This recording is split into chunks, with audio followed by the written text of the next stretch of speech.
All right, so I think the stream think about things ready to go though. So hello everybody, Megazord X here, back at it again to give you another very exciting episode review for none other than Marvel's MCU Disney Plus show Loki. Now there's quite a bit of stuff that actually went down and has transpired throughout the length of this episode. This is the shortest episode that we had so far in the series today, because the first two were like 50 something plus minutes. And I was flipping through Disney Plus and saw it was like I want to say roughly around 43 minutes. I was like, dang, they cut like roughly about 10-ish minutes. I guess I kind of wanted to get it perfectly rounded off and everything like that, though. So I was like, oh, okay. I see the angle they're sort of kind of playing, though. But overall, I would say this might felt like sort of kind of the weaker episode in comparison to the first two. I mean, the first one was a setup. The second one almost felt like we were about to go into full blown here's the end of the series by the end of episode two, and we noticed a 6 episode series.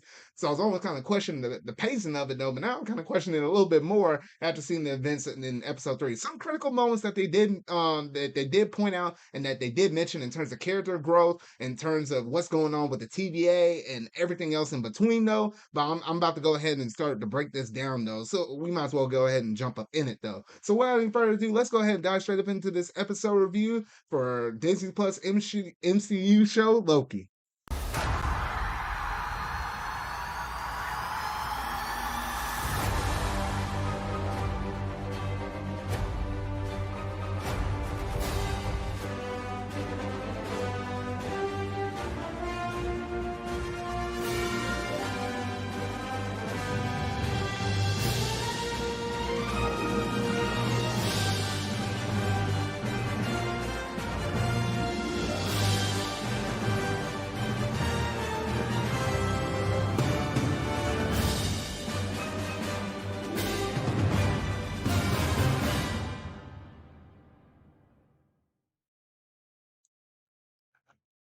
All right, so before Loki had infiltrated the Roxcart Mall in 2050, the variant projects an emulated memory into the captive hunter C20 to collect information about the Timekeeper's location. While the TVA responds to the crisis striking the sacred timeline, the variant, emerging from the 2050 time door, fights Minutemen while being pursued by a dagger wielding Loki. Yes, that's right. Loki manages to grab his daggers back, and he's like, now it's time to ball. No one's holding me back no more. So here we go. So the two enter a knife fight. Loki again unsuccessfully proposes for them to work together to reach the timekeepers. Ravana, Rainslayer arrives, prompting the variant to threaten her with the death of one of the TVA's own. However, Loki activates the Tempad, transporting both of them to a bunker elsewhere. The variant attempts to teleport out of the area, but finds that the Tempad has run out of power. Loki then hides the device within himself using his magic. Before the variant can attack Loki again, a meteor lands in between them. Heading outside, she realizes that he had taken them to Lamentus 1 in 2077, a moon doomed for a crash course with the planet. With the Tim pad stuck in Loki's heart, the variant revealing her alias is oh goodness. Now the way how she pronounced this one, Sylvie, or so basically, instead of calling her Lady Loki now, we can actually officially call her like Sylvie. Like that's the name that she just wants to go with, and she just really doesn't want to be called by Loki anymore.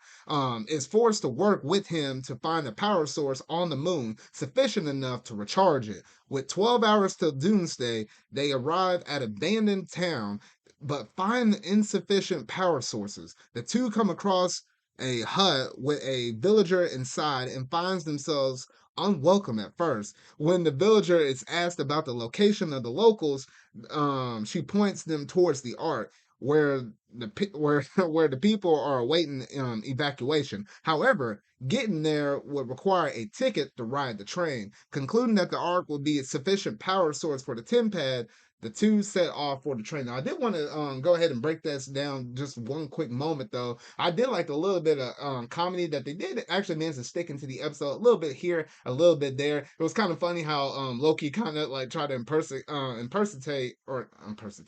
um, impersonate the woman's husband like that, and it was kind of funny just kind of seeing that, and I was like, wait, what the heck? And it was a little funny how it basically failed, and he got blasted off. So these two have been like bickering against each other like throughout the whole length of the episode. Like they're like water and oil. Like these two don't mix, despite them being variants or very similar to each other. So it was just kind of interesting to kind of see them interact throughout the whole length of this episode, though. But to bypass the necessity for a ticket, Loki disguises himself as a guard, and Sylvie brainwashes a suspecting one, allowing them to board the train. While relaxing in the lounge, the two take the time to get to know each other. Sylvie, who is self taught in magic, had always known of her true heritage and barely remembers her mother, while our normal Loki, growing up with a mother who taught him magic, had to eventually know of his adoption. Later, while Sylvia was resting, Loki gathers the crowd and sings an Asgardian song for her, dropping his guard uniform in the process. When the real security come into the lounge for a fair check, Loki attempts to summon the train tickets, but brings up a magic display instead. A brawl ensues between the guards and the gods, ending with Loki is tossed out of the train while Sylvie is forced to follow him, but finds that the tin pad was broken in the fall. Like I'm like, gosh dang! I'm like, the Asgardians like to party. We know Loki likes to party, probably just as much, or definitely not as much as Thor. We know Thor is a hardcore partier. Like look at the way how he sort of kind of carries himself in Avengers Endgame with all that extra fat up on him. Like these Asgardians always know how to party. So leave it up to Loki to kind of ruin their plans in terms of getting off and recharging that tin pad with them being able to get off of this moon. It was a little bit unfortunate though, but I mean, Loki, it ain't nothing crazy or off the wall or anything like that. Like it definitely kind of seems like a thing that could possibly happen, dealing with Loki.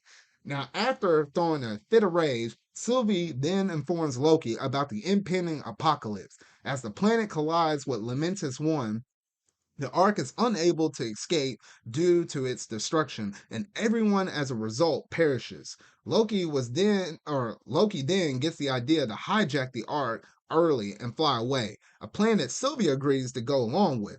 Along the way, Sylvie reveals that while probing C20's memories, she had to reject a memory from hundreds of years prior to her joining the TVA, challenging the narrative of them being created by the timekeepers.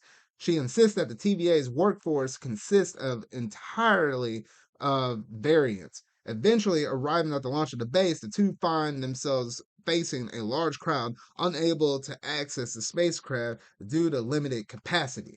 The planet inches closer to the moon with every passing second, leaving Loki and Sylvie little time to waste. Fighting through the guards in the crumbling environment, the two race to the Ark, only to see its destruction to a meteor. Their sole method of escape obliterated, Loki and Sylvie are stranded, and all the people Lamentus 1 can do is accept their fate.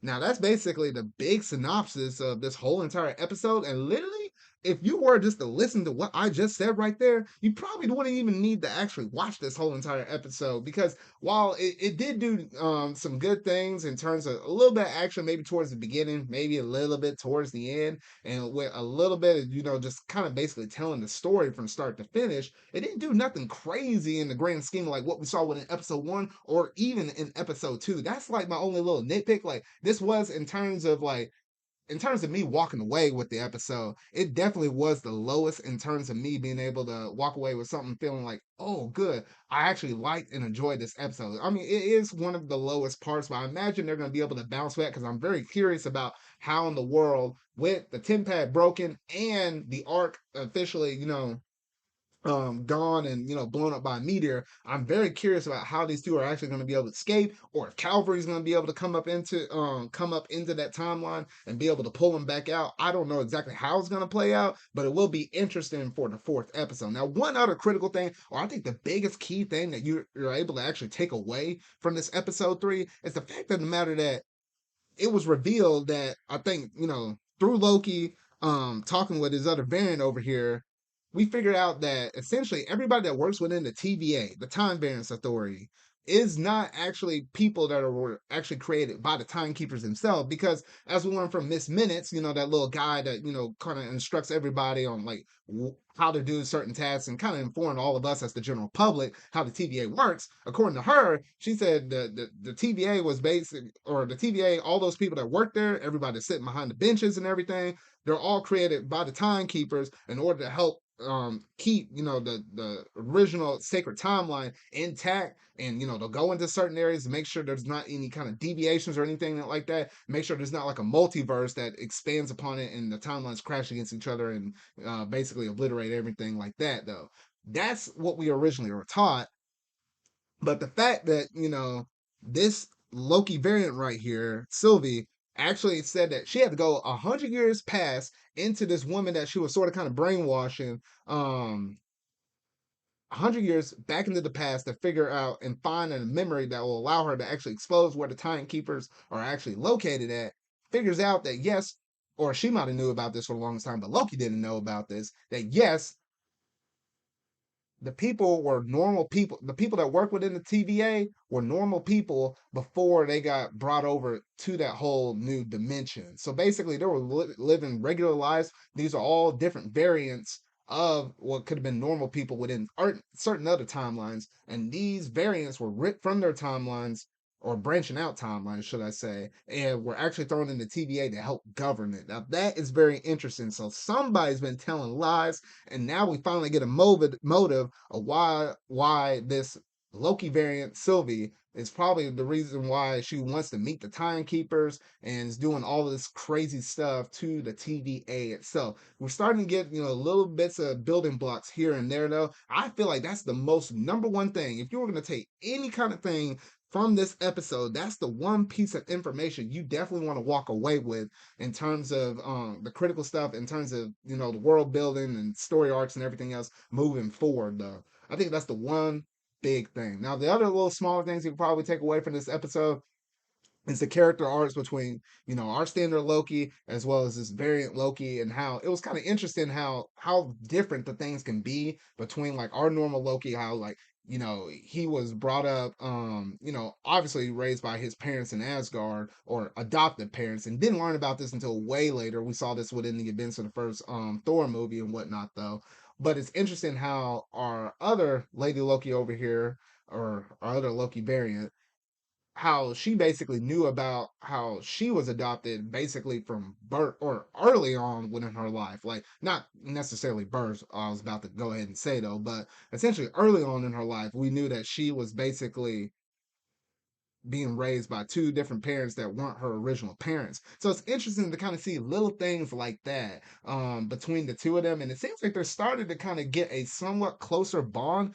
It will be interesting to exactly see where their relationship will actually be at after this whole entire crisis is over with. And once, Doomsday is all over with and the truce is actually severed. Because I'm very curious, will Loki still somewhat try to side with her and try to expose the truth of the TVA, or will he actually try to back him up, though? Because I am very curious about these the timekeepers and whatnot, and what kind of strings that they had to pull behind the scenes in order to actually keep the timeline intact. 'Cause there is some truth behind what Miss Minutes has actually said, though, but I'm wondering where is the corruptness kind of coming into play, and why there's certain kind of brainwashing to these certain kind of people, though. That's my biggest question in terms of this Loki series, and probably the main thing I feel like the main critical thing I personally want to see by the time this series is concluded. So officially, yes, we are 50% of the way done through Loki as of this moment right now, with only 3 episodes left to go. It's going to be interesting the kind of path that they're going to be able to take from this point moving forward, though.